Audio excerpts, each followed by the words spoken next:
Hi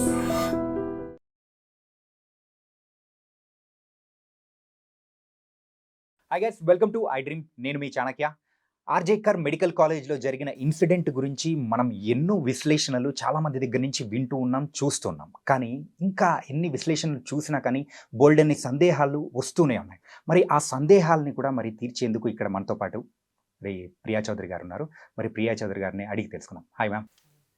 RG Kar medical కాలేజ్లో జరిగిన ఇన్సిడెంట్లో అయితే ఇప్పటి వరకు బోల్డన్ని విశ్లేషణలు మనం చాలా వరకు చూసాము, విన్నాము, ఇంకా వింటూనే ఉన్నాం. కాకపోతే అక్కడ జరిగిన సీన్ టు సీన్ ఏం జరిగింది, ఎలా మొదలైంది, అక్కడ ఎవరెవరు ఇన్వాల్వ్ అయ్యారని చెప్పేసి మీ విశ్లేషణ ద్వారా మన ప్రేక్షకులు కూడా వినాలనుకుంటున్నారు. మీరేం చెప్తారో చెప్పండి. నాకు కూడా కొన్ని డౌట్స్ వచ్చినాయి. ఎందుకంటే ఇన్సిడెంట్స్ నేను చూస్తున్నాను, ఏం జరుగుతుంది ఏంటి అనేది. కొన్ని ఎలా మర్డర్ జరిగింది, ఎక్కడ జరిగింది, ఏం జరిగింది, ఇంతమంది చేశారా, అంతమంది చేశారా, ఎవరి విశ్లేషణ వాళ్ళకు వస్తుంది. నాకు కొన్ని కొన్ని డౌట్స్ నాకున్నాయి. ఆ డౌట్స్ని నేను మీడియా ముఖంగా నేను అడుగుతున్నాను. దాన్ని ఒకసారి జనం కూడా కొంత విశ్లేషిస్తే బాగుంటుంది. లేదా అసలు జరిగిన సిచ్యుయేషన్స్ ఏంటి అనేది మనకి ఇన్వెస్టిగేషన్లో కూడా వస్తాయో లేదో కూడా నాకు డౌట్. యాజ్ ఎ జర్నలిస్ట్ నేను చెప్తున్నాను. కానీ నేను ఈ ఇష్యూస్ అన్నీ నా మస్తిష్కంలో గందరగోళం. ఏ ఒక్క విషయం కూడా నేను లాస్ట్ ఎపిసోడ్లోనే చెప్పా, మూలాల వరకు వెళ్తాను నేను. అది ఏంటనేది తెలుసుకునేదాకా నేను నిద్రపోను. నాకు నిద్ర పట్టదు. నిద్రపోను కాదు, నాకు నిద్ర పట్టదు. వాస్తవం నేను అనుకున్నాను, నాకు ఆ డౌట్ వచ్చిందంటే నా డౌట్ క్లియర్ అయ్యేంత వరకు నేను సర్చ్ చేస్తానే ఉంటా.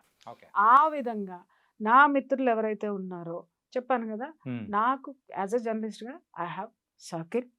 సో దాన్ని బట్టి నేను అలా అలా అలా అలా నా ఇన్వెస్టిగేషన్లో నాకు తెలిసినటువంటి సమాచారం తీసుకుంటే నాకు వచ్చినటువంటి డౌట్స్ ఏంటంటే, ఆ అమ్మాయిని ఆ హాల్లోకి తీసుకొని వెళ్ళి ఈ విధంగా ఒకరా ఇద్దరా ఎంతమంది సెమినార్ హాల్లో ఆమె ఇలా జరిగింది. సెమినార్ హాల్లో జరిగిందంటే సెమినార్ హాల్ ఎక్కడుంది? ఈ అమ్మాయి డ్యూటీ ఉండేటటువంటి పక్కనే ఉంది. నెంబర్ 1. తర్వాత ఈ అమ్మాయి అంతసేపు ఎక్కడ టీవీలో ఒలింపిక్ ఇది చూసింది, చూసుకుంటూ టీవీలోనో ఫోన్లో చూసుకుంటూ కూర్చొని అప్పుడే లేచి అక్కడికి వెళ్ళింది. అక్కడికి వెళ్ళిన తర్వాత ఇది జరిగిందన్నారు. పాయింట్ నెంబర్ 1 ఏంటంటే, ఈ అమ్మాయి ఒక్కటే అది చూస్తుందని చెప్పిన వాళ్ళు ఎవరు? అప్పటి వరకు చూసి పడుకోవడానికి వెళ్ళిందని చెప్పిన వాళ్ళు ఎవరు? Point number 1. ఓకే, ఆ చెప్పిన వాళ్ళు ఆ అమ్మాయి రూమ్లోకి ఒకటే వెళ్ళి పడుకుందా, లేకపోతే సెమినార్ హాల్లోనే రోజు ఆ అమ్మాయి డ్యూటీ అయిపోయిన తర్వాత అక్కడికి వెళ్ళి రెస్ట్ తీసుకుంటుందా? నెంబర్ 2. ఎందుకంటే సెమినార్ హాల్లో నిద్రపోవడాలు ఇవన్నీ నాకెందుకు ఎక్కడో ఒక చిన్న డౌట్. ఇంకొక విషయం, అమ్మాయి ఎలా చనిపోయింది? భయంకరమైన శారీరక హింస, ఓకే, లైంగిక పరమైనటువంటి హింస, ఇవి 2 జరిగాయి. జరిగిన తర్వాత ఆ అమ్మాయి ప్రాణాలు కోల్పోవడం అనేది జరిగింది. ఆ అమ్మాయి వీడియో కూడా ఒకటి వైరల్ అవుతుంది. గొంతు కింద భయంకరంగా నలిపారు, ఇక్కడ కొట్టారు, ముక్కులో నుంచి రక్తము, నోట్లో నుంచి రక్తము. అమ్మాయి వీడియో తీసుకునేటటువంటి వెసులుబాటు, ప్రాణము, చలనము ఆమెలో ఉండగా ఈ అమ్మాయి అంత దెబ్బలు కొడుతున్నప్పుడు చాలా మంది చెప్తున్నారు గట్టిగా పట్టేసుకొని ఉండుంటారు కాబట్టి వచ్చినాడు కొట్టేశాడు అనేసి. గట్టిగా పట్టుకొని ఉన్నప్పుడు కొట్టేసిన తర్వాత వీడియో ఎలా తీసుకోగలిగింది అమ్మాయి?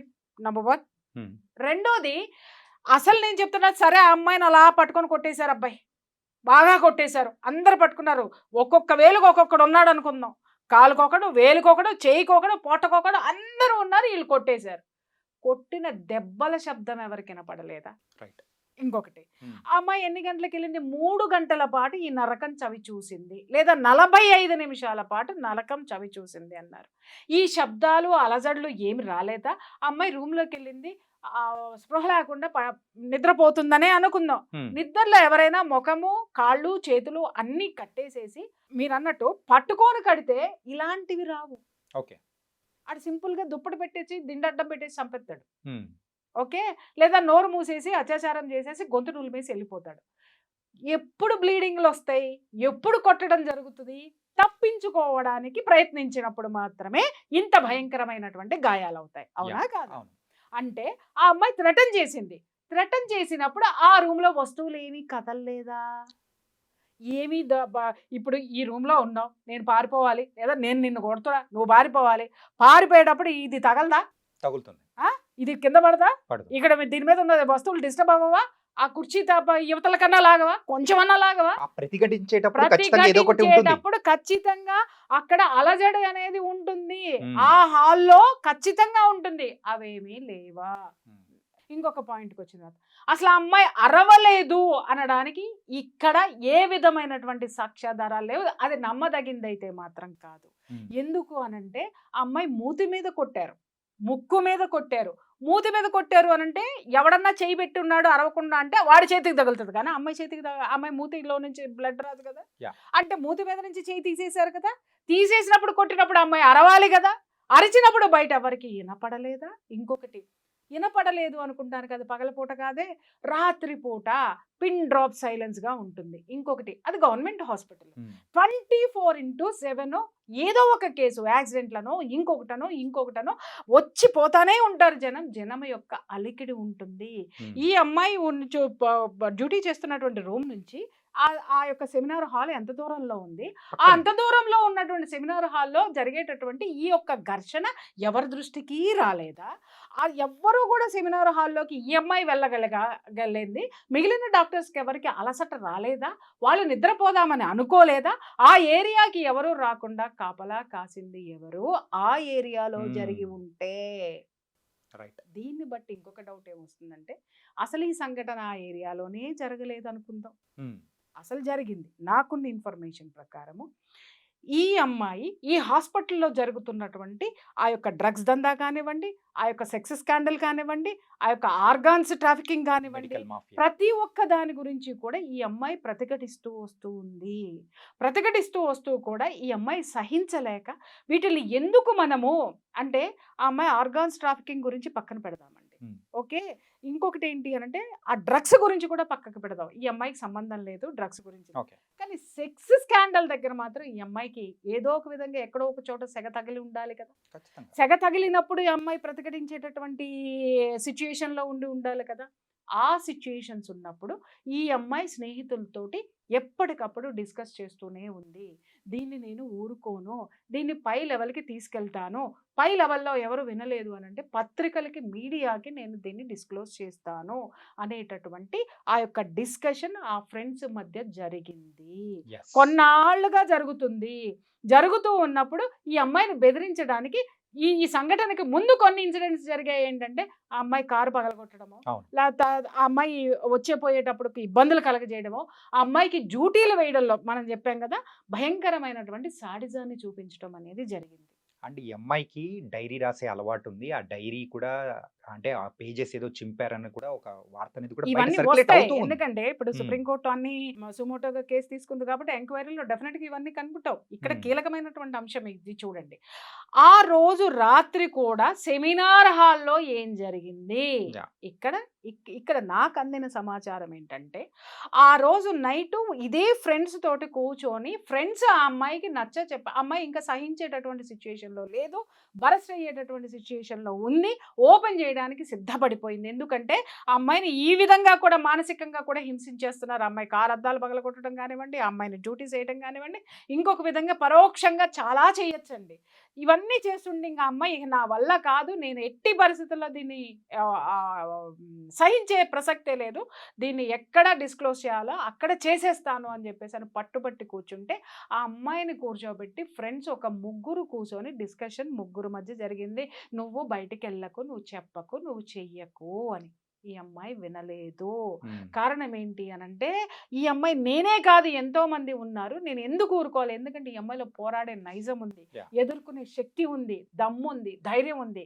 కాబట్టి ఆ యంగ్ బ్లడ్ నేను దీన్ని సహించను, దీన్ని డెఫినెట్గా నేను బయట పెట్టే తీరుతాను అని అనేసరికి ఆ ముగ్గురు మధ్య ఏదైతే డిస్కషన్ జరిగిందో దాంట్లో ఉన్నటువంటి ఒక అమ్మాయి యొక్క బాయ్ ఫ్రెండ్ ఈ డ్రగ్స్ దందాకి, సెక్స్ రాకెట్కి, ఈ ఆర్గాన్స్ ట్రాఫికింగ్కి సంబంధించినటువంటి Person. పర్సన్.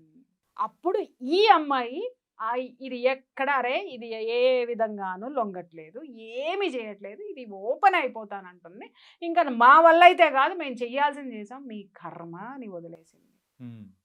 అక్కడ నుంచి ఏం జరిగింది స్టోరీ అనేది బయటికి రావాల్సి ఉంది. ఈ అమ్మాయిని ఆ స్నేహితులు ఎక్కడికైనా రమ్మనమని చెప్పి మరే చోటకైనా తీసుకెళ్లారా? నేను అదే చెప్తున్నా. అప్పటి వరకు ఆ అమ్మాయి చూసుకుంటూ కూర్చోనుంది, వీడియోస్ చూసుకుంటూ కూర్చుందని చెప్పిన వాళ్ళెవరు?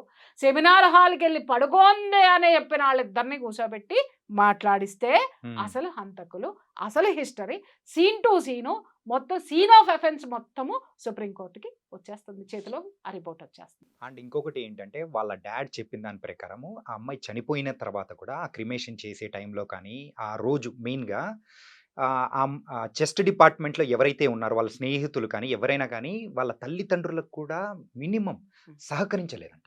అదే చెప్తున్నాను కదండి. మినిమం అంటే మినిమం కూడా సహకరించలేదు. సహకరించలేదు అంటే ఎంత భయభ్రాంతులకు గురి చేశారు? లేదా ఈ అమ్మాయి మీద జరిగేటటువంటి దాడి ముందే అందరికీ తెలిసిపోయిందా?